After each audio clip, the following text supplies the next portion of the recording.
Benvingudes i benvinguts als que ja hi éreu a la primera part de la sessió d'aquesta tarda, que recordem és el tercer dia de les segones jornades d'Història Pública sobre les presons femenines del franquisme, organitzades per la Universitat de Barcelona, el Centre d'Estudis Històrics Internacionals, també en col·laboració amb l'Eurom de la Universitat de Barcelona i amb la col·laboració de l'Ajuntament de Barcelona per una banda i de la Fundació Rosa Luxemburg i amb la col·laboració de l'Ateneu de Memòria Popular, del Memorial Democràtic, de l'Associació Catalana de Persones Expreses Polítiques del Franquisme, de l'Associació Catalana de Cultura i Memòria, de l'Associació d'Història Pública i de la Fundació Cipriano, de la Plataforma Futur Monument Presó de Dones de les Corts, de la Carbonera i de la Fundació Cipriano García, que acull la sessió d'aquesta tarda aquí a la seu de Comissions Obreres de Catalunya.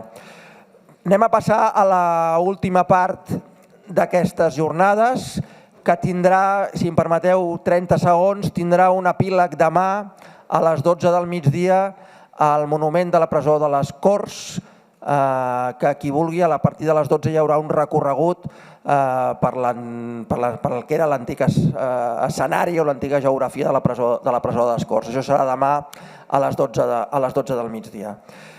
Ara anem a presentar un llibre que a mi em fa molta il·lusió presentar, La Trinitat, la presó de dones ignorada, 1963-1983, del qual el pròleg n'ha estat aquest documental que acabem de veure i, en certa manera, també el col·loqui que hem tingut a la primera sessió d'aquesta tarda. Dic que em fa molta il·lusió presentar i introduir aquest llibre perquè els dos autors els conec des de fa temps.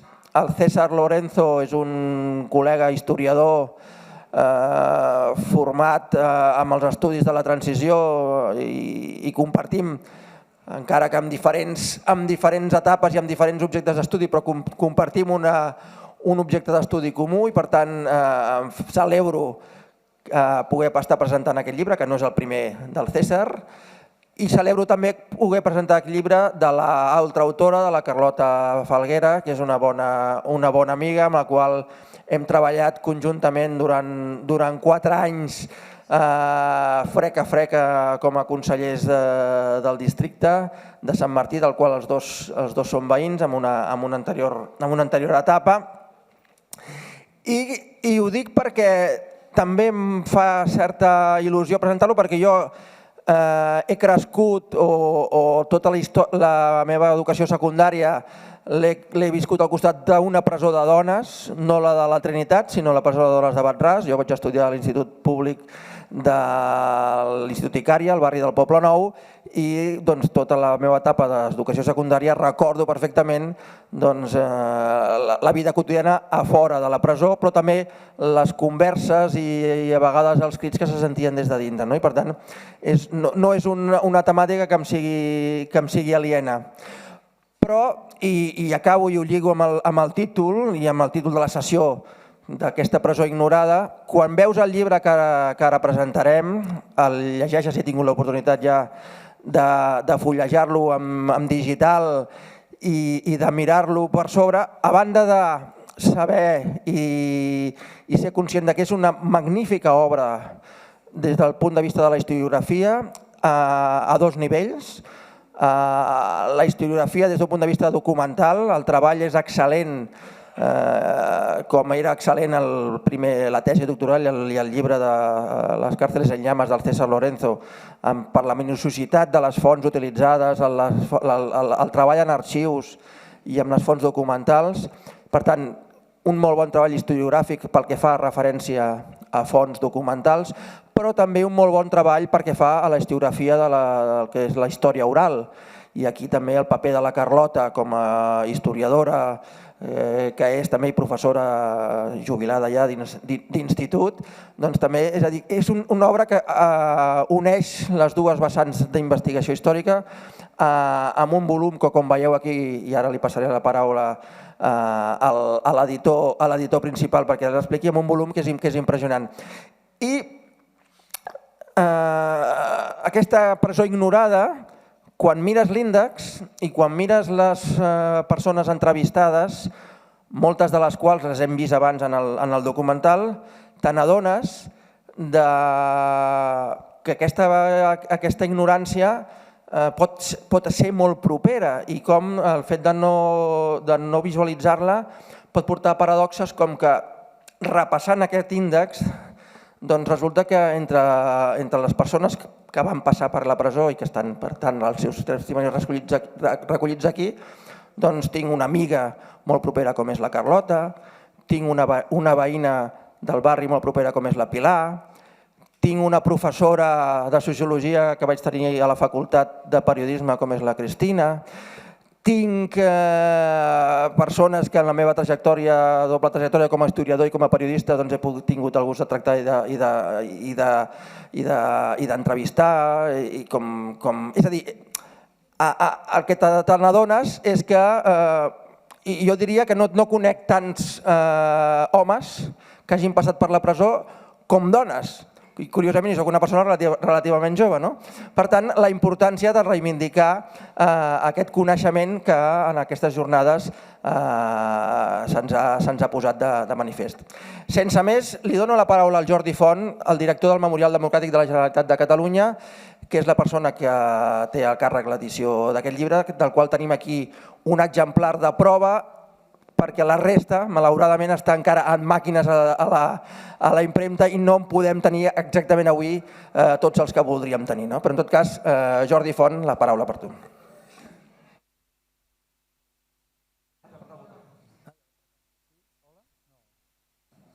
Ara sí. Bona tarda, moltes gràcies, Marc. Sempre és un plaer estar aquí en aquest espai Assemblea de Comissions Obreres, una altra vegada més.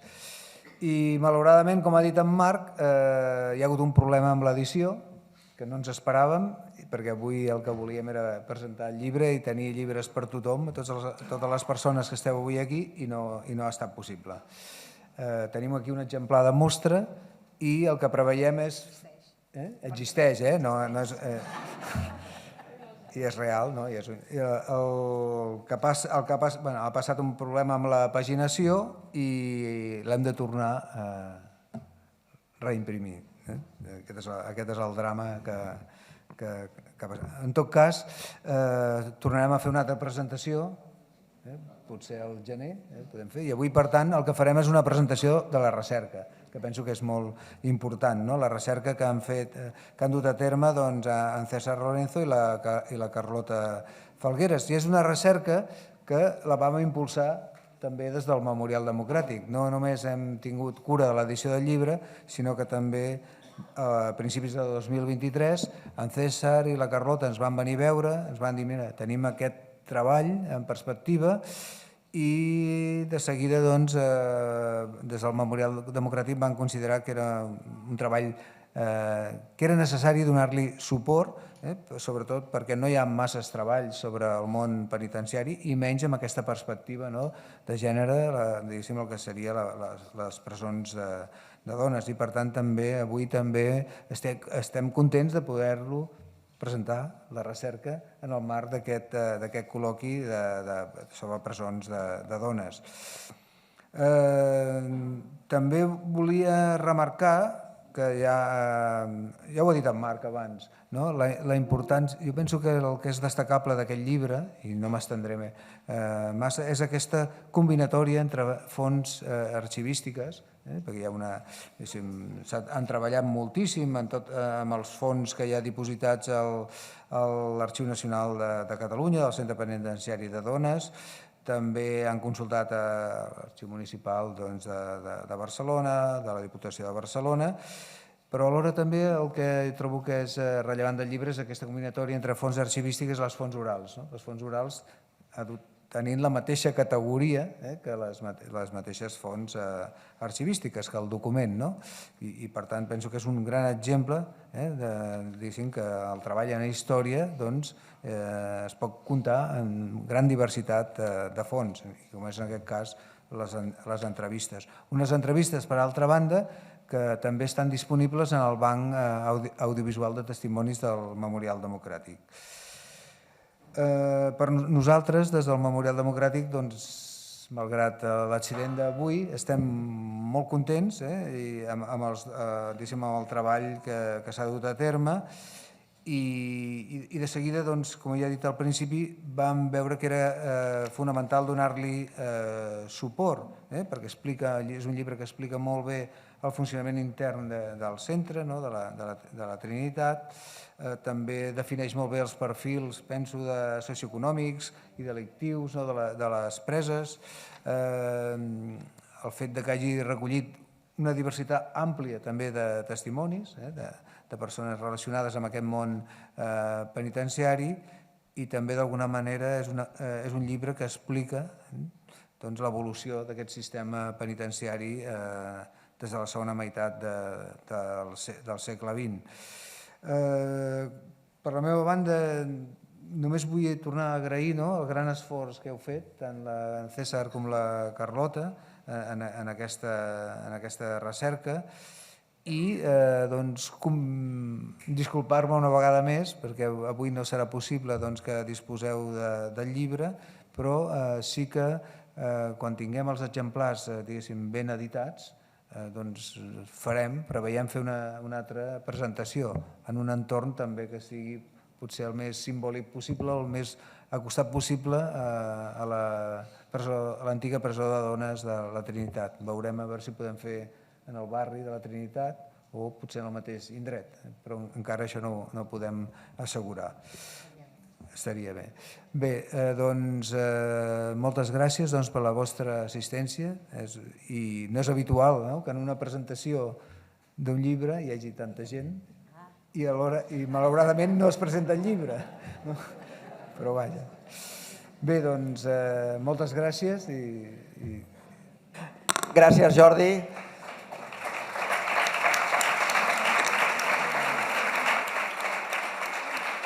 És el moment de donar-li la paraula que tots estem esperant, i jo diria que els autors o l'autora ho està esperant encara més que ningú, a la Carlota i al César. Comença la Carlota, vinga. Sent bé? Sí, ara. Bé, doncs hola a tothom. Estic molt contenta que estigueu tots aquí. Bé, primer de tot, vaig a començar una mica pels agraïments. I primer de tot, encara que sigui una mica així, el primer que hem d'agrair és el Jordi Font. O sigui que encara que ara avui estigui una mica afligit i decepcionat perquè no ha pogut portar el llibre, però realment el Jordi, quan vam anar al Cesarió a parlar al Memorial Democràtic, que vam parlar amb el Jordi i el Josep Calvell, doncs en seguida els hi va interessar i ens van donar fe i confiança i van dir, doncs sí, ens sembla això molt bé i tirem endavant i ho publiquem. Això és important, perquè tenir ja una cosa que sabies que t'ho publicaven no és fàcil. Vull dir, no sé si haguéssim embrancat en tanta feina i tant d'això sense haver sabut que realment això ho tiraríem endavant. O sigui que igualment, Jordi, a pesar del frustre d'avui, que és tant per part teva com per part meva, moltes gràcies i t'ho agraïm moltíssim.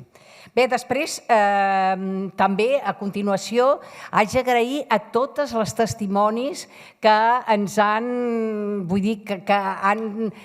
posat el seu testimoniatge i el seu gran de sorra a explicar-nos com havia estat la detenció, com havia estat l'estada a la presó, com havia estat el sortir, en general com havia sigut tota la seva vida, a partir de llavors i tal. Moltes gràcies i moltes gràcies al Sergi, que ho va gravar, que ens va ajudar a gravar-ho tot, perquè tenim hores i hores i hores de gravacions, diguem-ne, de tot aquest testimoniatge. El resumet petit és el que heu vist abans, però clar, això, imagineu-vos, amb la d'hores que tenim gravat, s'ha hagut de fer un tasteig i, per tant, algunes vegades algunes han sortit més, altres han sortit menys, però la cosa és que era difícil de fer amb la quantitat d'hores que tenim de cintes i de gravació. Per tant, això. Després també volem agrair a Fernando Hernández, perquè ens va fer el pròleg i quan li vam dir immediatament va dir que sí. tot i que inclús... no te veia. Ara. Doncs sí, immediatament s'hi va oferir, s'hi va prestar, i ens ho va fer més superràpid perquè nosaltres anàvem amb pressa, perquè el memorial ja ens demanàvem que en donéssim tot el text. Vull dir que moltes gràcies, Fernando. També hem de donar gràcies al Carles Vallejo, que també l'he vist abans, també està per aquí, perquè ha fet el postfaci, és a dir, al final de tot el llibre hi ha unes pàgines des del punt de vista una mica militant, diguem-ne, i associatiu. No només el Fernando ho feia més des del punt de vista històric i el Carles ho ha fet més des del punt de vista de la militància com a president de l'Associació de les Persones, Associació Catalana de les Persones Expreses Polítiques del Franquisme. Llavors, també és interessant tenir aquesta part, no?, militant i això. O sigui que no sé on ets, Carlos, però jo t'he vist, sé que estaves per aquí. Buyen. Doncs moltes gràcies, també t'ho agraïm moltíssim. Bé, a totes, ja ho he dit al començament, i tots vosaltres que assistiu a l'acte, perquè realment, com deia el Jordi, fa molt de gust veure que hi ha tanta gent aquí. Jo no m'ho estranyava, perquè les meves amigues i els meus amics són molt d'això. És a dir, que això ja era previsible, ja us ho deia, que faltarien cadires, ja us ho deia. I també a totes les persones que han col·laborat d'una manera o altra perquè, per exemple, han col·laborat donant-nos informació, petites coses, saps? Allò de, doncs mira, jo sé d'aquella persona, jo sé d'aquell... Ara estic recordant del Ricard Vargas, per exemple, que ens va donar la notícia de que sabia que hi havia unes que havien fet una vaga de fam i llavors es va posar el contacte amb 3 nois. És a dir, que els contactes han anat una mica així, de boca a boca, vull dir, d'anar-ho trobant, i això ha estat molt gràcies a la gent que ens ha anat ajudant i que ha anat oferint. I també us haig de donar les gràcies a tota la gent que he donat la tabarra durant tots aquests 3 anys que que hem estat fent, realitzant el llibre, tant el César com jo, perquè, clar, nosaltres era la nostra obsessió, no? I llavors reconec que a vegades, era com una mica monotema, no? Vull dir que també per això. Bé, diu-se que els orígens del projecte venen de lluny, perquè realment fa temps que estem fent aquest llibre. Fa 3 anys que estem fent aquest... 4 anys que estem fent aquest llibre. I per què, diríeu, per què fa 4 anys que estem fent aquest llibre? Doncs perquè vam començar abans de la pandèmia, de la pandèmia del Covid, i resulta que de la pandèmia vam haver de parar, perquè, clar, anar a fer entrevistes en el moment de la pandèmia era una mica complicat, perquè anar parlant dones grans era difícil, i després hi hem tornat, llavors després vam parlar amb el memorial realment s'ho va fer seu, ens va recolzar moltíssim, vull dir que tot això ha sigut una mica laboriós, fins que a començaments del 24 ja teníem el llibre fet i ja l'hem tirat endavant. I abans de continuar, em permeto una llicència, no una, 2, i us vull llegir la primera pàgina del llibre per explicar-vos a qui dediquem aquest llibre, que també això penso que és important, entra dintre de la nostra... Llavors, el llibre el dediquem a 2 nenes i 3 nens. Una nena és la Cira i la Tanit, i els nens són...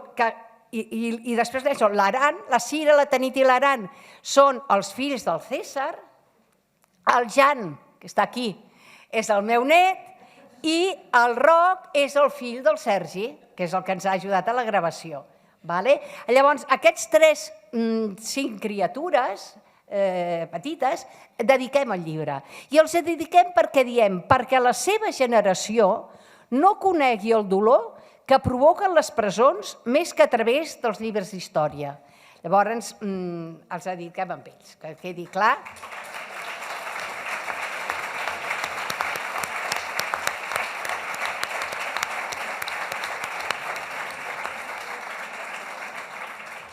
I després també us llegiré l'última part del llibre, si ho trobo, l'última pàgina, o sigui, primera i l'última són les llicències. L'última pàgina del llibre, doncs diem, anem agraint, són els agraïments, i agraïm a molta gent, a moltes entitats, és que seria innombrable, si vaig dient, les entitats que ens han ajudat, els arxius, tal, i al final diem, finalment, les dones amb qui convivim cada dia, l'Alba i la Saida. Mereixen una menció especial per totes les hores que els hem deixat de banda mentre teníem al cap el turó de la Trinitat. A totes les persones que ens han acompanyat en aquest viatge i el nostre sincer i profund agraïment.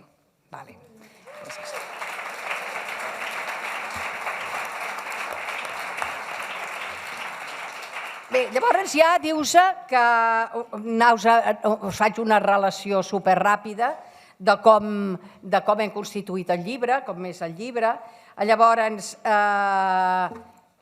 ja us he dit que al començament vam començar i vam fer 9 entrevistes abans de la pandèmia, abans de la Covid, abans de la reclusió, havíem fet 9 entrevistes.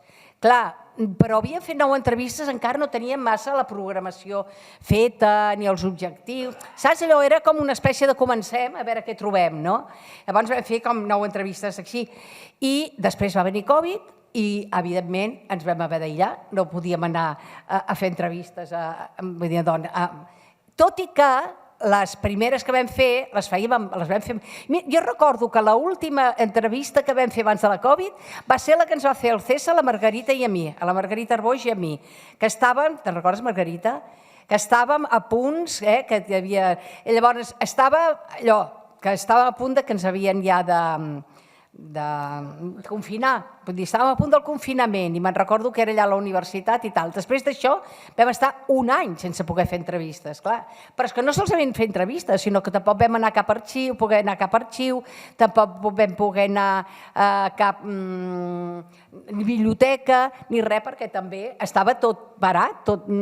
Mira, anàvem llegint coses pel nostre compte, però sense poder massa... Aquest ha sigut un dels problemes per el qual també el llibre ha durat tant. Després de que ja comencéssim a aixecar el confinament i tal, vam començar a treballar-hi i vam marcar 2 grans objectius. Vam tenir clar que el llibre havia de tenir 2 parts.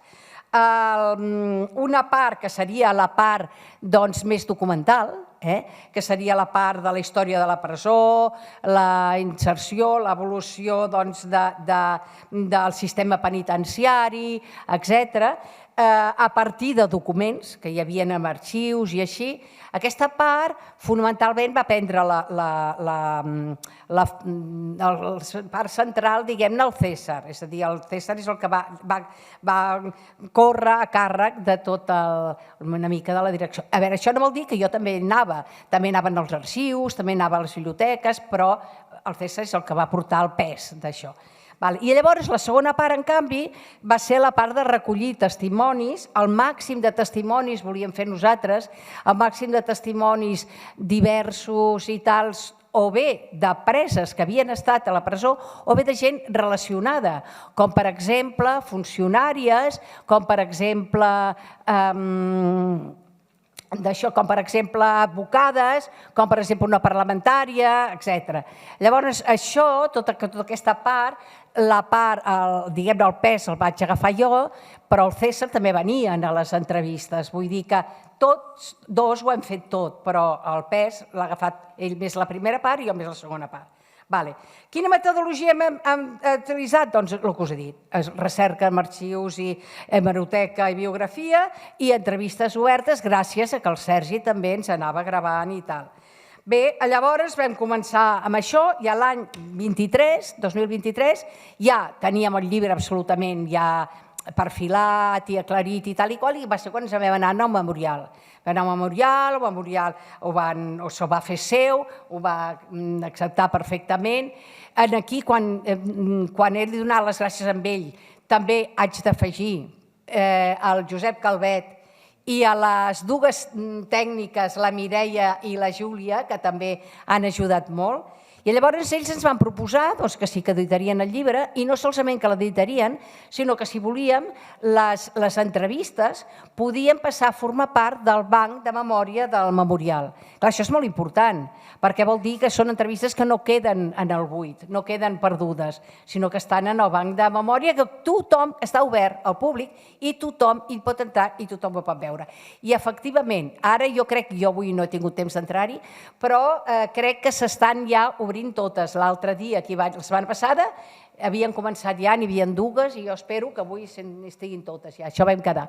És a dir, que podeu entrar tothom qui vulgui al banc, tothom, tant les interessades com la gent que vulgui fer un estudi, un treball, el que sigui, pot entrar al banc de memòria i mirar el que d'això.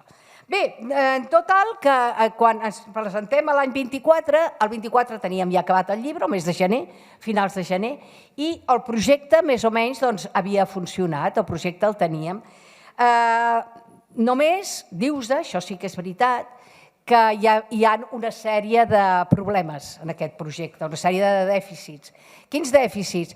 Dèficit, per exemple, que preses comunes, que nosaltres en diem socials, perquè moltes eren per causes socials i no comunes, doncs només n'hem pogut trobar dos, només hem pogut fer-ho a dues persones. Clar, també és normal. Nosaltres, quan comencem l'entrevista de la Carmen González, que estava aquí, però se n'ha anat ja perquè era massa llarg, el d'abans, doncs què passa? Que ho comento. És que és molt més complicat trobar preses comunes que vulguin donar el seu testimoni, perquè les preses polítiques ens sentim orgulloses, de fet, d'haver estat a la presó. I en la mateixa situació ho tornaríem a fer, saps? Allò que diuen ho tornaríem a fer, doncs ho tornaríem a fer. Però, clar, les preses comunes, moltes s'han reinsertat i han canviat totalment la panoràmica, vull dir, estan en un altre moment, i clar, també tenen por de sentir-se una mica marcades o, saps? Llavors, esclar, és una mica complicat. Llavors, per tant, sí, exacte, l'estigmatització de la presa social o comuna és forta, per tant, aquí hi ha el problema. Bé, de totes maneres, per això donem les gràcies a la Carmen, que em sap greu que se n'hagi anat, però la vull nomenar, perquè la Carmen ha sigut una presa social gitana, d'ètnia gitana, que amb una generositat increïble, si teniu ocasió, entreu al banc de memòria i mireu la seva entrevista, perquè és preciosa, ens va explicar tota la seva vida, tota la marginació com a gitana, realment és molt impressionant, és una entrevista impressionant. Bé, llavors, per altre cantó, un altre dèficit que tenim és que no hem pogut aconseguir la versió de les cruzadas evangèliques. Les cruzadas evangèliques, que eren les monges que estaven al seu càrrec, estaven les preses al càrrec d'elles, no hi ha hagut manera, i ho hem provat de tots els mitjans, no hi ha hagut manera que ens responguessin.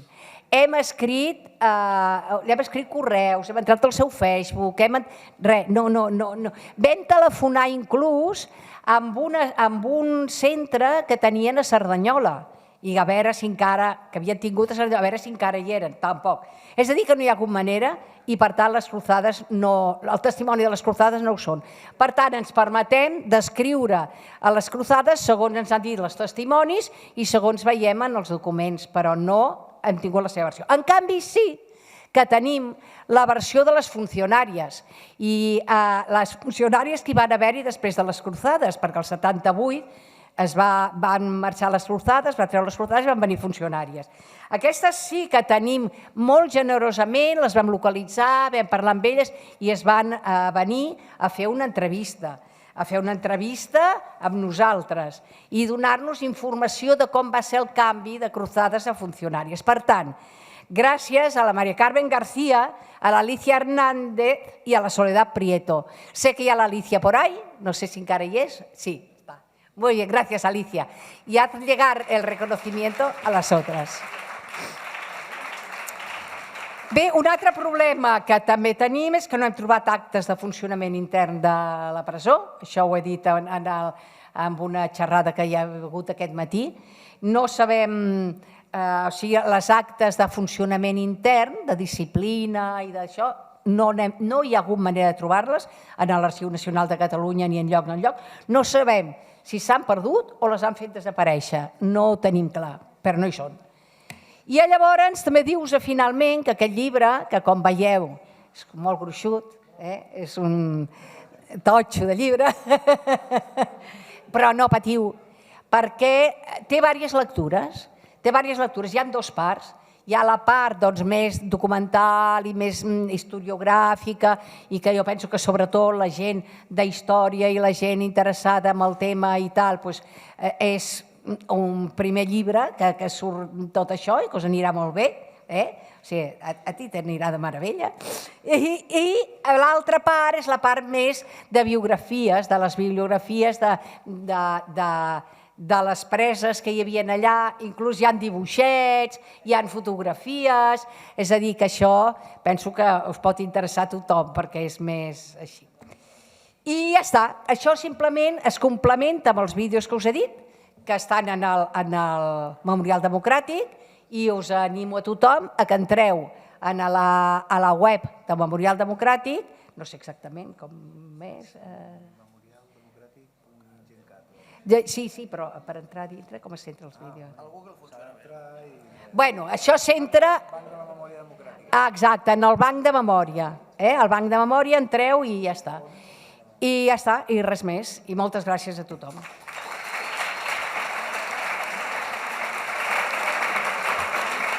Gràcies. Gràcies, Carlota. Quan la Carlota diu res més, és difícil perquè la Carlota sempre té moltes coses a dir. Per tant, que digui res més és important. I diu res més perquè també l'altre autor, el César Lorenzo, des del Canadà, des del Toronto, també és moment que ens digui alguna cosa com l'altre autor. Tot i que ja l'hem tingut a la primera taula, no sé si mantenim la connexió amb el César. Vinga, endavant, César, és el teu torn. M'escolteu? Sí. Doncs jo, després del que ha dit la Carlota, reitero els agraïments a totes les persones implicades. Aquest ha estat un llarg i feixuc camí. Jo, la veritat és que hem treballat moltíssim en el llibre i penso, o espero que quedi reflectit, però no hauríem pogut fer-ho sense moltes persones. Ella n'ha citat a molts, estan quasi tots, espero, citats, reconeguts al final del llibre, el Memorial Democràtic, per suposat, tots els testimonis que ens han ajudat, totes les persones que treballen als arxius, el Juanma García, que està aquí a la Comissions Obreres, però també les treballadores i els treballadors de l'Arxiu Nacional de Catalunya, on m'hi vaig passar moltes hores, les companyes del CRAI, Pavelló de la República i molts altres centres de documentació. En fi, no m'hi vull estendre en els agraïments perquè seria molt llarg.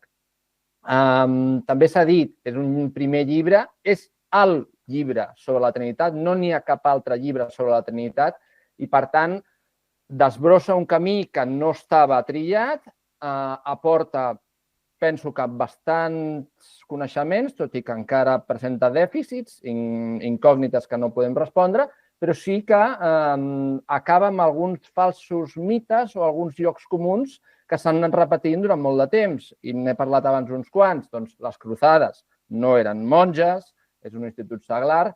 Maria Luisa Lequerica és una dona que totes les dones que heu passat per la Trinitat i que esteu aquí, avui malauradament no puc saludar-vos personalment, però totes sabeu de qui parlo. La Cruzada Mayor, Maria Luisa Lequerica, doncs no tenia res a veure amb l'alcaldessa de Bilbao. Aquesta dada sempre es donava per feta, sempre es deia que era cunyada, prima, parent de l'alcaldessa de Bilbao, doncs no. Maria Luisa Lequerica Toda, es deia de segon cognom, era filla d'un secretari municipal originari de Santander, tot i que ella va néixer el 1916 a Madrid. I Maria Luisa Lequerica Toda és important saber qui era, i el llibre se'n parla bastament, perquè va governar la presó de la Trinitat amb mà de ferro des del 63 fins al 78, que la van fer fora. Quan s'ha parlat breument abans, doncs des de la Direcció General es va decidir que ja no es podia sostenir més temps aquesta situació anòmala de que unes religioses governessin una presó de dones com si fos un col·legi internat. Però, i aquesta és una altra dada que aporta el llibre i penso que tant de bo algun titular de diari se'n faci ressò, les Cruzades van marxar, però no van marxar massa lluny. Ho ha explicat la Carlota, que vam trucar a Cerdanyola perquè les Cruzades es van establir a Cerdanyola. A l'any 79, l'Instituto Secular Cruzada Evangélica va comprar 2 immobles a Cerdanyola del Vallès. I a l'any 79 mateix va establir un hogar, un centre per noies joves tutelades de 12 a 16 anys. Les Cruzadas Evangélicas van passar a ser proveïdores del Ministeri de Justícia el mateix any 79-80, oferint aquest servei de tutela de noies joves. Imagineu-vos, les han fet fora al Ministeri de Justícia a l'any 78 de la Trinitat i se'n van a 15 quilòmetres a fer gairebé el mateix amb noies de 12 a 16 anys.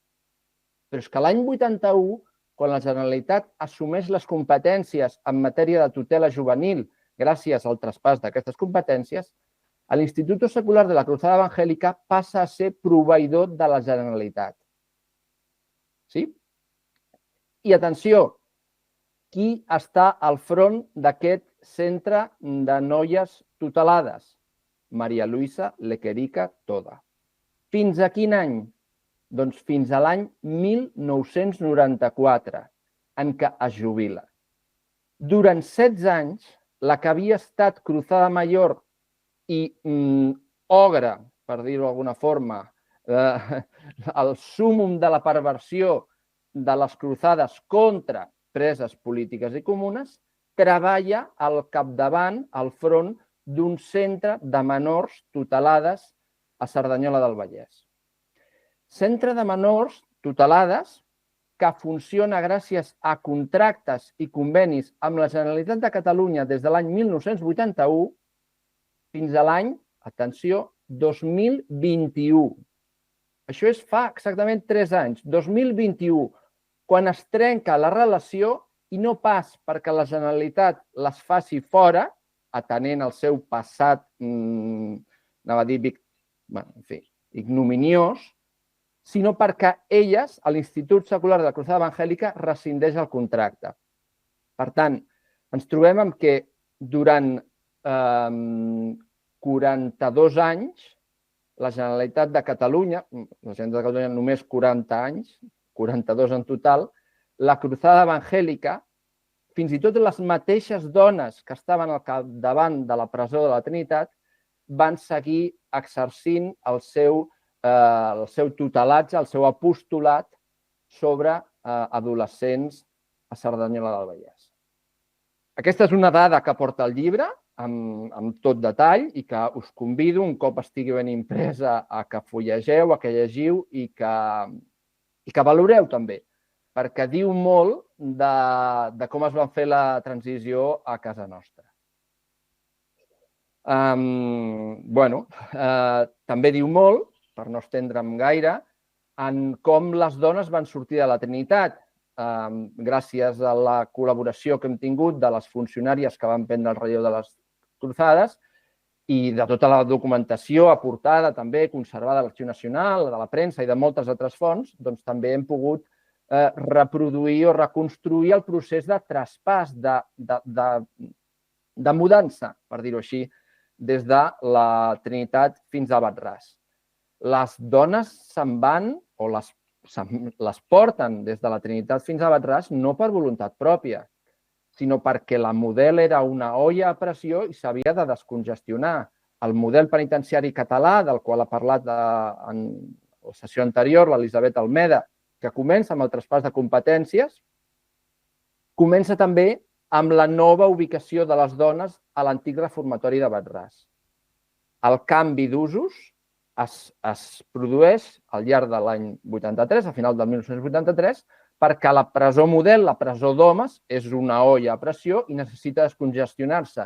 I una part dels homes joves passen a la presó de la Trinitat i les dones, com que són més dòcils i com que les podem posar a qualsevol lloc i com que són menys i com que ens importen una bleda, permeteu-me que parli així, doncs perquè no són tan importants com els homes, les posarem a Bat-ras, un centre que en aquells moments havia estat un reformatori i que no complia els requisits mínims per allotjar-les, tot i que s'hi van fer unes obres. I d'això em pot parlar en primera persona l'Alicia Hernández, per exemple, que la teniu aquí entre el públic. En fi, per anar acabant, perquè sé que després hi ha una taula rodona amb expresses polítiques que serà superinteressant. Jo només vull assenyalar que, tot i que queda camí per fer, queda encara 3.000 expedients per revisar, aquí n'hem revisat 3.000, que no és poca cosa, i hi ha molta documentació que encara ha d'aparèixer, però hi ha molta que ha aparegut i en aquest llibre s'ofereix una panoràmica sobre el penitenciarisme, la correcció de les dones en la segona meitat del segle XX, que penso que ve a omplir un buit molt important. L'última cosa que vull dir és que, de la mateixa manera que hem dedicat el llibre a les nostres filles, els nostres fills i els nostres nets, el net de la Carlota, jo també voldria afegir unes altres persones que no coneix ningú i que ningú se'n recordarà d'elles. Es diuen Gladys, es diuen Josefa i es diuen Marie-Louise. Són 3 dones que van morir a la Trinitat, 3 preses comunes, una uruguaia, una espanyola i una del Camerún. Van morir l'any 76, 77 i 80 per malaltia, estaven malaltes, les van traslladar d'urgència al clínic i al cap de poques hores van morir. Elles, com tantes altres dones, han estat invisibles per la societat, per la història, pel mateix sistema penitenciari, per l'Estat, doncs també va per elles aquest llibre. Gràcies.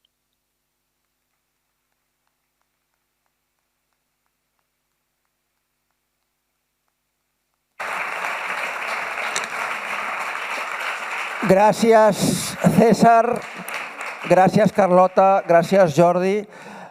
Queda clar que des d'avui i des d'aquest llibre la presó de la Trinitat no és i no pot seguir sent una presó ignorada. Dit això, passem a l'última part de tota la sessió. El Jordi fora ens deixa, que ha de marxar ja, d'agafar un tren.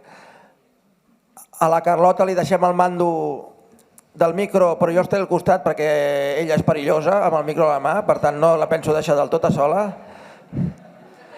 Bé, a veure, jo demanaria... Un moment, veieu? I que es vagin preparant els testimonis, les dones que venen a la taula, a la petita taula rodona, perquè no ens podrem allargar gaire, de testimoniatge en viu i en directe aquí que estan a la sala. Així doncs, endavant. Val, a veure, que vinguin la Genoveva, la Maria, la Carmen se n'ha anat ja, és una llàstima, perquè era la presa comuna. La Cristina, molt bé. Cristina, Genoveva, Maria... I ja està. Perquè jo... Eso. Falta una cadira. A veure, ara comencem una taula rodona que ha de ser rapideta perquè se'ns ha menjat el temps, tot plegat. És a dir, que tenim mitja hora, però bueno. A veure, jo vaig parlant perquè així no perdem temps. Mireu, se'n va encomanar des del començament de fer les jornades al Fernando. El Fernando va comentar al començament de fer les jornades que seria interessant fer una taula rodona amb expreses. Clar, i vam dir, bueno, doncs 3 o 4. Llavors jo vaig pensar, qui triem? Perquè la veritat totes són interessants. És que ha sigut molt complicat, perquè qui triu si totes són interessants, si cada història és un món i cada història és super... Sí, cada història és interessant. Bueno, doncs vaig pensar, a veure, anem a fer una mica repartició de cosa, que hi hagin preses que de diferents èpoques, que hagin estat diferents èpoques a la presó, després que hi hagin presos que en aquell moment eren treballadores, altres preses que en aquell moment eren estudiants, i després també havia pensat que hi haguéssim almenys una presa social i altres preses polítiques. De fet, aquesta cadira hi hauria d'haver-hi la Carmen. A més, estava disposada, però, esclar, ha vingut molt d'hora i se li ha fet molt llarg. I, a més, tenia pressa i se n'ha anat. Per tant, us presento la primera, jo crec, si no m'equivoco, no, ella. La primera dona de les 3 que tinc aquí que va estar a la presó va ser la Maria, que va estar a la presó l'any 67, si no me n'oblido, que sí? 67. L'any 67 va estar a la presó, després ens dirà el per què. I després, a continuació, la segona que hi va estar-hi és la Cristina, que va estar l'any 68, i després, en últim terme, la Genoveva, que va estar-hi l'any 74. Ho dic bé? 75. Val. Per què hem fet això? Per una cosa molt curiosa, perquè jo volia centrar els temes. Un dels temes que tothom sabem i que tothom parlem i que tothom diem, una de les característiques de la Trinitat i de moltes persones dones, és sobretot que estaven separades les dites comuns o que nosaltres insistim en que són socials, perquè moltes eren per causes socials d'aquella societat que en aquell moment que hi havia que donava delictes a coses que avui dia ja no ho serien, com per exemple l'avortament, com l'abandono d'hogar, com tot això, preses, o com abans ha dit el César, és a dir, també per ser, perquè les consideren còmplice d'un delicte que havia fet el marit. Aquest era el cas de la Carmen, per exemple. Si fos la Carmen, aquest va ser, ella va estar a la presó perquè el marit el van empescar amb un assaltament i li van encomanar com que ella era còmplice quan ella no en tenia ni idea, no sabia res. Llavors, què passa? Que unes aquestes eren el que en deien comunes, les cruzades i les funcionaris deien comuns, i després les altres eren les polítiques. Llavors estaven totalment separades unes de les altres. Però aquí vull demostrar una cosa, que hi va haver-hi un moment, al començament de tot, encara estaven separades, però, per exemple, anaven al cine juntes, hi havia seccions de cinema, hi havia així, no? I, en canvi, més tard, totes ens deien, no sé què ha passat, però ara ens han separat totalment, i es rumorejava que havia passat alguna cosa, que algunes preses que hi havien sigut havien fet alguna cosa que impedia que anessin juntes. I després hi havia, per altre cantó, les polítiques. Això per un cantó. També, per altre cantó, hi havia les treballadores per un cantó i les estudiants per un altre, i també acostumaven a estar separades. Però també haig de dir que el que caracteritzava més a les monges, a les cruzades, és l'arbitrarietat. És a dir, que de vegades feien les coses d'una manera i de vegades d'una altra, i això variava. Llavors, jo preguntaria, primer de tot, a la Maria, que és la que va ingressar primer, que ens digui, perquè un altre fet important era que quan s'ingressava a la presó normalment les posaven en unes cel·les d'aïllament, però també depenia, hi havia vegades que no. Llavors, ara vull preguntar-li a la Maria, ¿no? ¿Te funciona? Hola. María, tú cuando entraste en la cárcel, ¿dónde te pusieron inmediatamente? Sola. Sí, o sea, pero sola, ¿estuviste sola en una celda de...? Sola en una celda porque no nos dejaban salir ni al patio, éramos dos de terraza, y entonces, pues claro, porque salir al patio pues podíamos influir con las otras presas que había también, ¿no? Y entonces estábamos en celda individual, estábamos solos. Pero no estabais ni con las políticas ni con las comunes, digamos. Bueno, sí, estábamos en una galería, pero no nos víamos. Exacto. No nos víamos, no. Muy bien. ¿Pero qué relación teníais a veces? Porque tú me has contado, ¿no?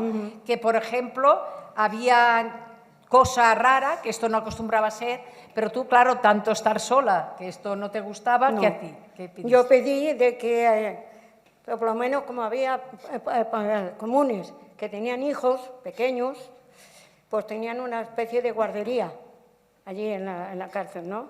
Entonces pedí, porque estar todo el día en una celda, no, yo no, pedí de estar cuidando a los bebés, de los que tenían pañales y todo eso, y entonces por lo menos no era por cobrar, ni mucho menos, era por salir de estar en aquel encierro, ¿no? I per lo menos hacías algo para la societat. Vale. Llavors, a veure, Cristina, digue'ns tu, quan vas entrar a la presó, on us van situar i com va... Perdona, també, i digues ja com va evolucionar de la primera vegada que vas anar a la presó a la segona o la tercera. La primera, la primera teníeu més contacte amb les comuns, a les altres no. Ui, A veure, i què això? tu?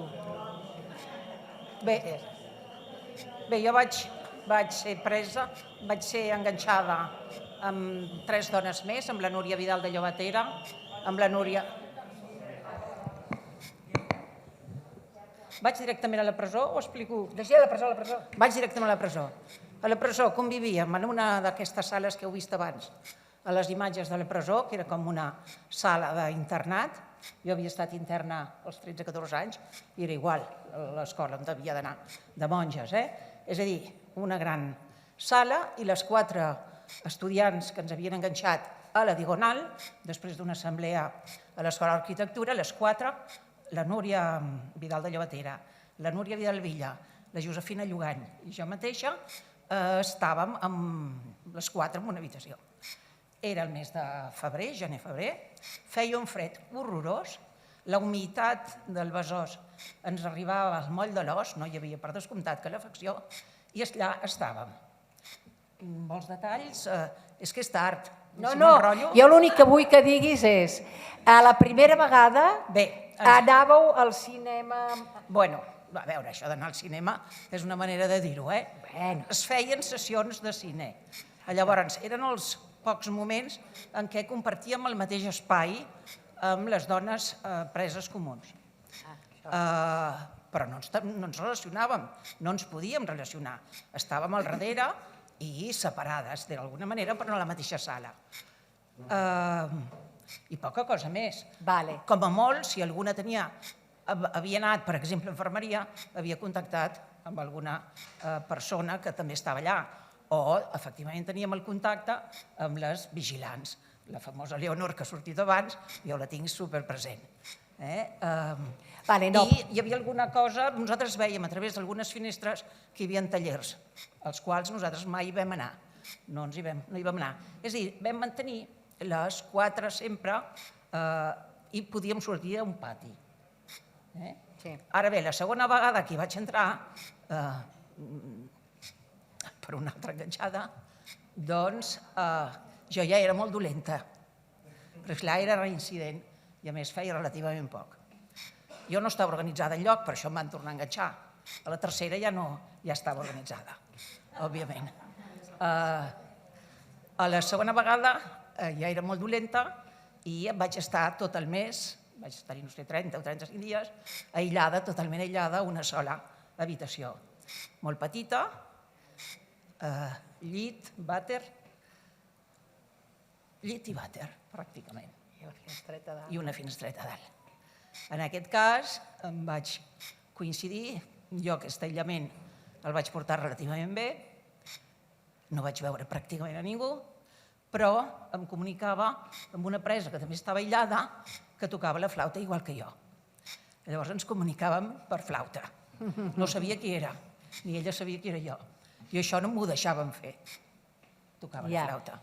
Però aquí hi ha una cosa molt interessant i és que, fixeu-vos, ella ha començat dient primer, bueno, estàvem soles, estava sola en una celda, ella diu primer estàvem allà en una galeria amb més gent, però igualment estàvem, bueno, de tant en tant teníem alguna relació amb les comuns, a la segona vegada no, i a partir d'aquí totes les preses expreses que hem entrevistat a continuació, totes ens deien que no, que estaven en unes cel·les més comunitàries, o sigui, més gent, en una cel·la d'aquestes com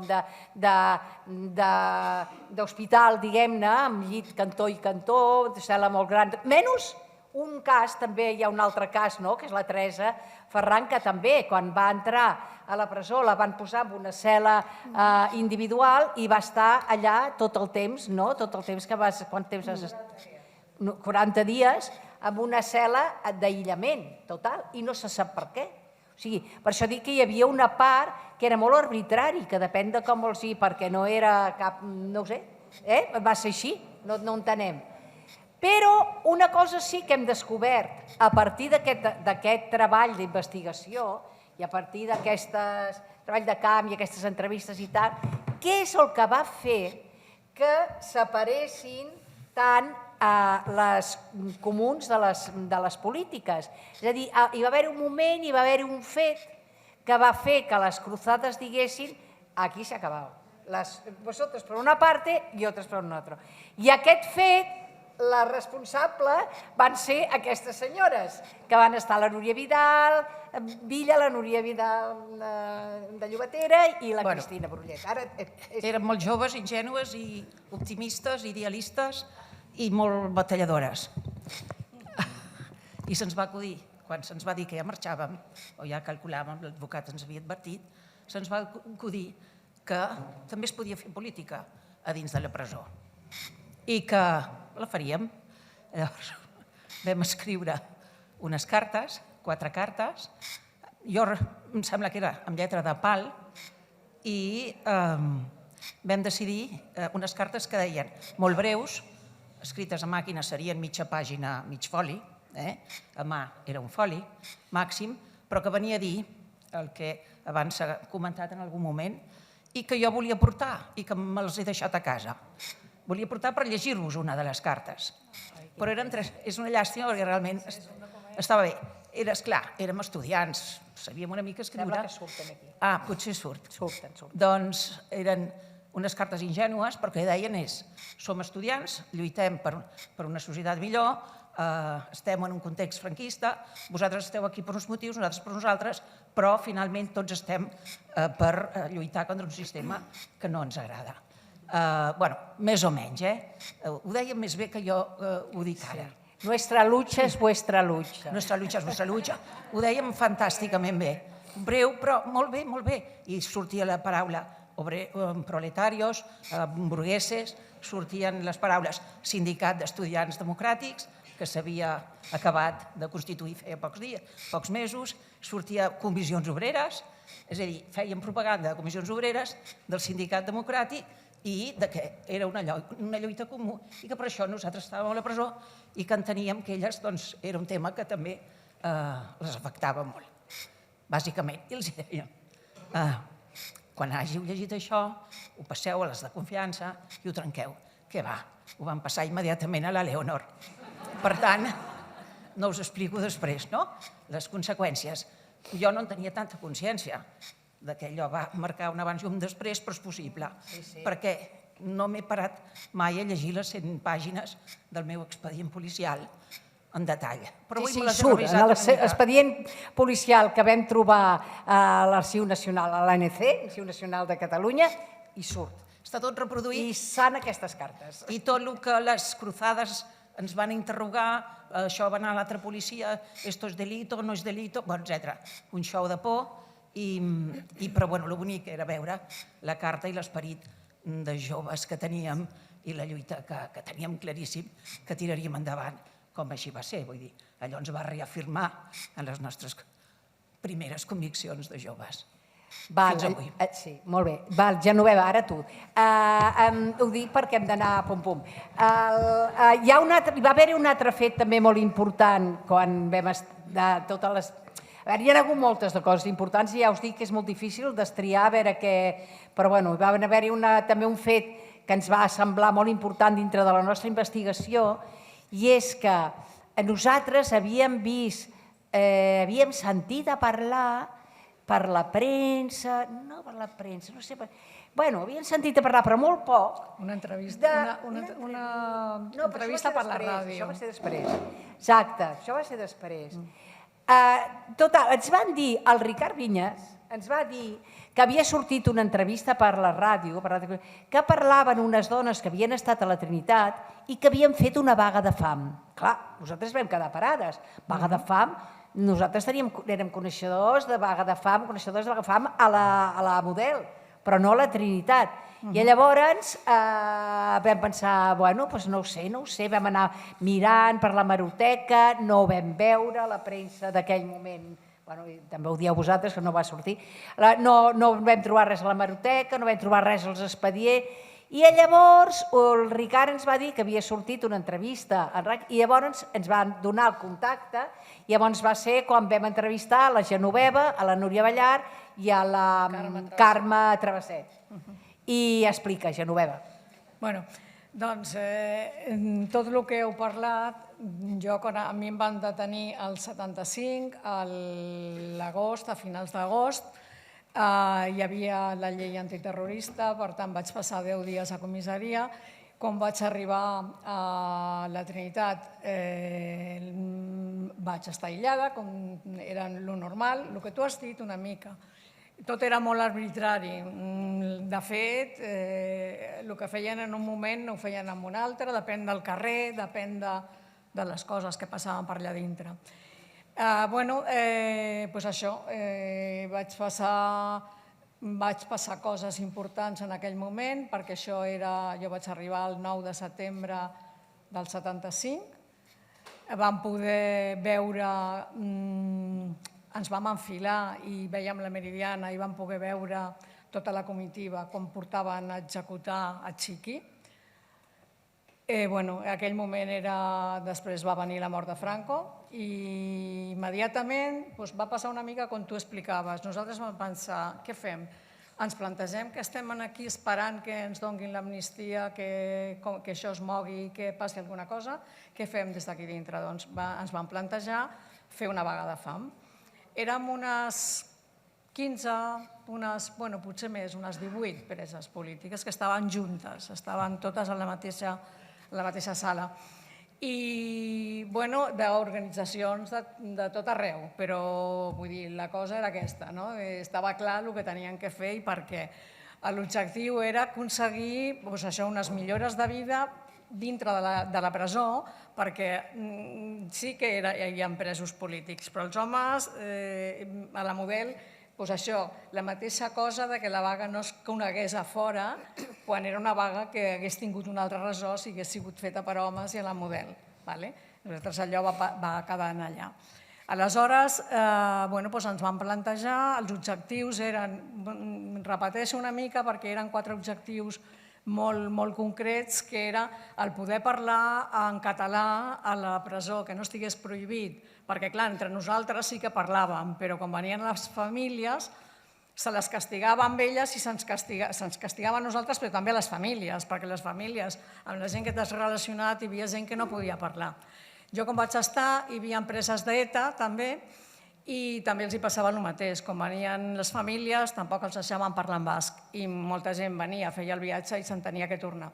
Era molt problema. I aleshores, això, primer aconseguir que no estigués prohibit parlar en català. Després hi havia coses com la lliure circulació, perquè s'està parlant que en un moment, en un altre. Quan jo vaig estar no teníem cap lliure circulació, estàvem tot el dia a la cel·la. Era una cel·la comunitària i ens passàvem tot el dia allà tancades. L'únic que sortíem era al pati una estona, però no fèiem. I quan ens trèiem per comunicar amb les famílies i amb l'advocat, però no sortíem d'allà quan anàvem a dutxar-nos. Ens dutxàvem un cop a la setmana amb aigua freda, gelada. Jo vaig passar un hivern allà, vull dir, allò era insuportable. Me'n recordo, com a anècdota, que menjàvem molt all cru per aguantar la humitat, perquè era molt forta. I aleshores, això, aconseguir dutxa diària i lliure accés a la biblioteca, lliure accés a espais, que no estiguessin tot el dia tancades sense fer res. I què més hi havia?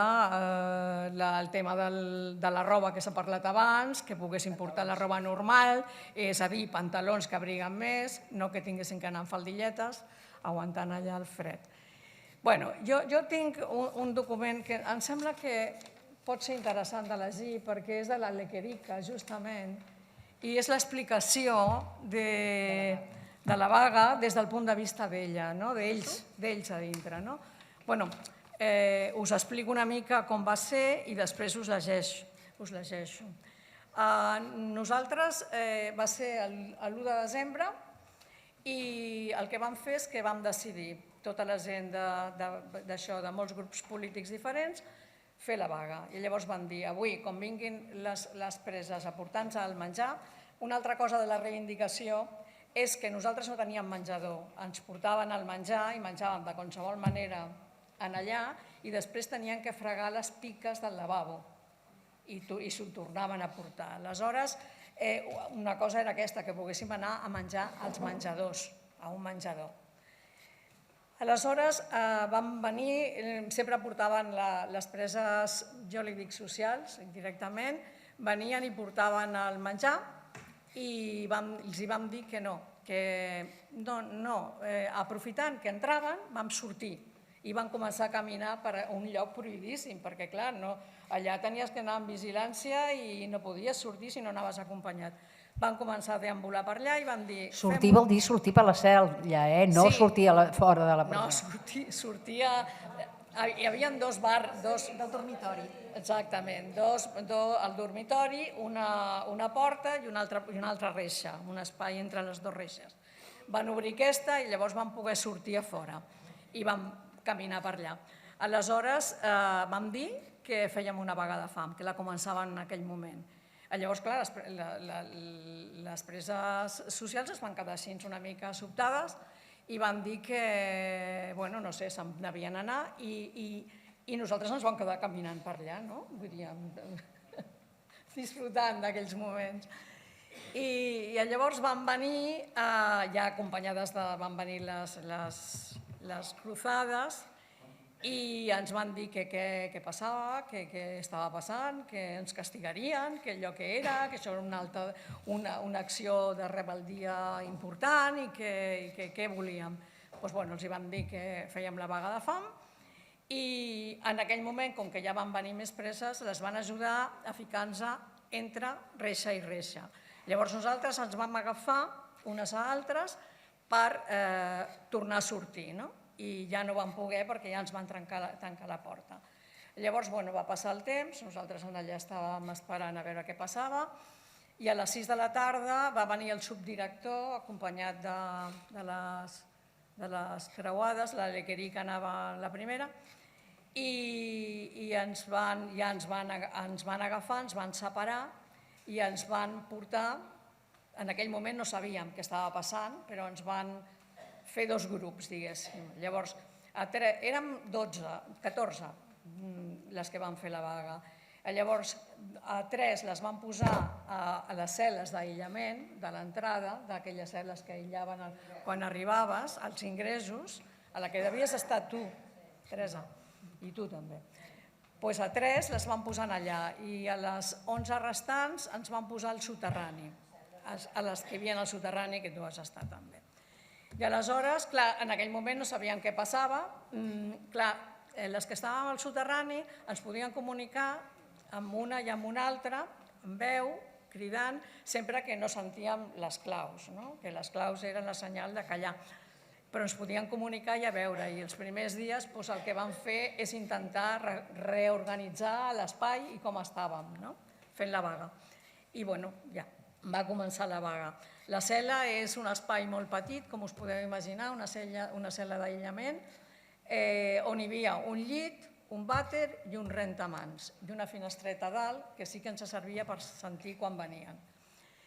I, doncs, ara sí que us puc llegir el document, que és un document que es va fer el 10 de desembre, y es la Lequerica la que la firma, María Luisa Lequerica, Cruzada Mayor, que diu: Señor director, pongo en su conocimiento de vuestra excelencia o esencia o lo que sigue, que a las 14:15 del día de hoy, el grupo de políticas que residen en el apartado número 2, al ir a servirles la comida a su comedor, no era comedor, era la cela, se salió de su departamento en actitud de rebeldía, dando un paso por los otros apartados i tratando de captar simpatitzantes entre les comunes. Clar, això és el que vam parlar. A les comuns els explicàvem què és el que estaven fent i per què ho estaven fent. Ahí está, ¿vale?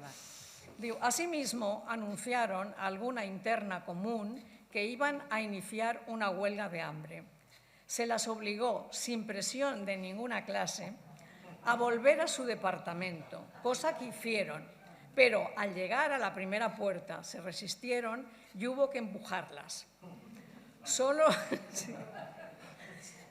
se logró que pasasen esta porque seguidamente se entrelazaron e hicieron fuerza tratando de impedir cerrar la citada entrada. Así permanecieron sin comer hasta las 6 de la tarde, que pasó el señor subdirector, instándolas por las buenas, sin que hicieran el menor caso. A continuación, por indicación del señor subdirector y ayudadas por un grupo de comunes, se las aisló en celdas de corrección, continuando la huelga de hambre. Los nombres de las integrantes del grupo son Teresa Chávez Sayago, Carmen Iglesias Aboitiz, Núria Ballar Capdevila, Ana María Solé Almuni, Nieves Elizalde Lujambio, Eufemia Corzo Carretero, Carmen Traveset Rosselló, Genoveva Munell Madriles, Teresa Gorriz Vidal, Ana Ferrer Agell, Núria Aleu Sanfeliu, Marina Peña Carulla, Margarita Pla Consuegra y Ángeles Sáez Bull. Las principales instigadoras han sido Teresa Chávez Sayago, Carmen Iglesias, Núria Ballar, Ana María Solé, Nieves Elizalde y Genoveva Munell. Todo lo comunico a vuestra excelencia o sigui a los efectos oportunos. Barcelona, 1 de diciembre de 1975. Firmado y rubricado María Luisa Lequerica Cruzada Mayor. Molt bé, doncs ja veieu. Bé, jo voldria ara acabar, perquè realment no tenim massa temps, amb la Maria, que ens expliqués també, perquè totes han dit de la manera que els havien detingut, no? Doncs m'agradaria que expliqués ella com va ser la seva detenció i per què la van detenir, que és molt interessant també. Vale. Yo fui detenida el día 27 de octubre de 1967. A las 7:30 de la tarde. Íbamos en una concentración en Terrassa, y entonces pues llegó la Guardia Civil y los grises, ¿no? Y bueno, allí lo único que nosotros protestábamos y que pedíamos, queremos pan y trabajo. No rompimos ni escaparates, no tiramos nada, solamente queríamos pan y trabajo. Pero llegó la Guardia Civil con toda su ira en marcha.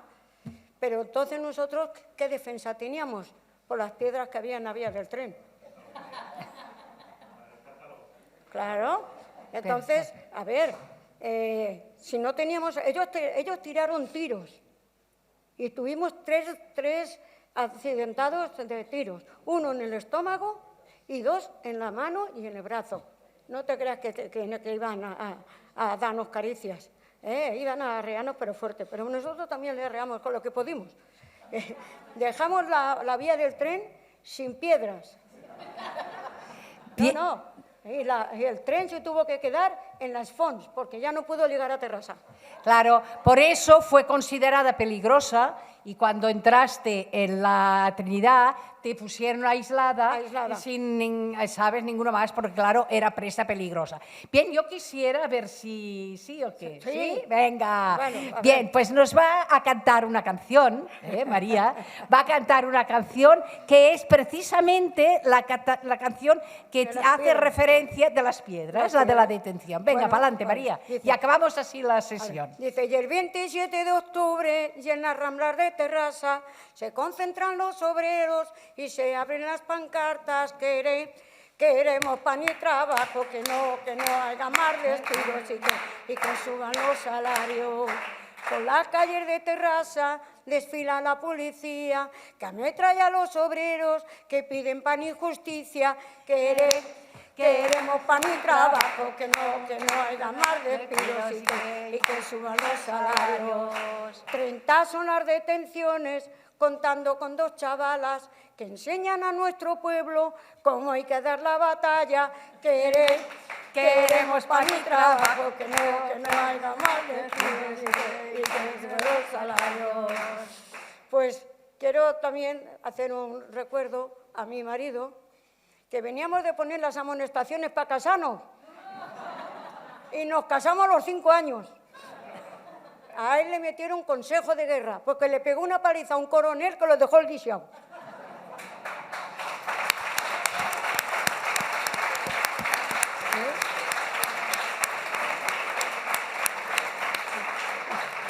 Lo digo que se quedó lisiado porque como nos detuvieron a los 2 juntos, que íbamos esposados los 2 juntos, mi novio que era.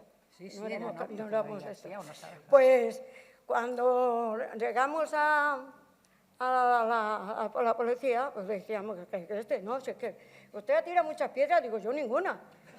Si yo vengo de ahí de la iglesia de poner las amonestaciones, pero qué leche ahora, yo no he tirado nada. Pues, de tal forma me encasquerataron.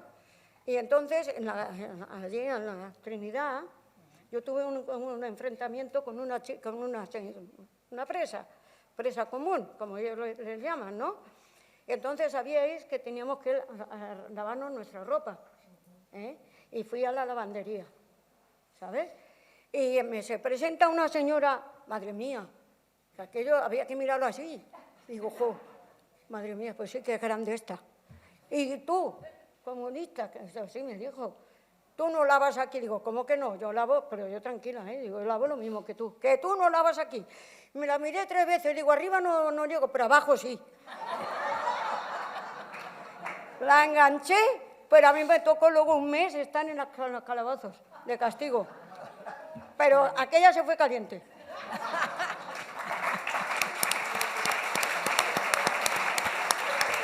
Gracias, María. Gracias. Es que hemos pasado, que sí. Y tanto. Hemos pasado lo nuestro, ¿verdad? Que sí, pero se sigue luchando, ¿eh? Nosotros, yo por lo menos sigo luchando, estoy con las reivindicaciones de los pensionistas. Y no, es que la vida hay que seguir. No, de eso. ¿Eh? Claro que sí. Adelante y luchar. No nos podemos quedar, ¿eh? No nos podemos amagar. Ya bastante nos han amagado. Es verdad. ¿Eh? Yo acabo de cumplir 80 años. ¿Eh? Y aquí estoy. ¿Eh? Muy bien. Sí, señora. Es un ejemplo, María es un ejemplo. ¿Eh? Muy bien, guapa. Bueno, pero he tenido unos padres que los pobres también han pasado por cárceles, También. juicios y toda la pesca. Venimos todo un poco... Sí, bueno. Pero bueno, ahora estamos... Pero hay que seguir, ¿eh? No os quedáis, ¿eh? Que hoy también los patrones están por ahí escondidos. Sí, claro. Es claro, verdad. son cobardes. Y cuando una se pone fuerte dice, ¡hala! Sí. Pues aquella se fue caliente. Cada vez que me acuerdo muchas veces ahora durmiendo me la veo, ¿eh? Me la veo. Bueno, És que era grande, moltíssimes gràcies a tothom. Ha sigut un plaer fer aquesta presentació i com que n'haurem de tornar a fer una altra quan hi hagi el llibre, doncs ja ens tornarem a veure. Claro que esto hay que cogerla, para que la gente lo lea. Nuestros hijos nacerán con el puño levantado. Esa tierra que no es mía, esa tierra que es del amor, la riego con mi sudor, la trabajo con mis manos. Cuando vamos al trabajo, con la salida de nada, no paramos.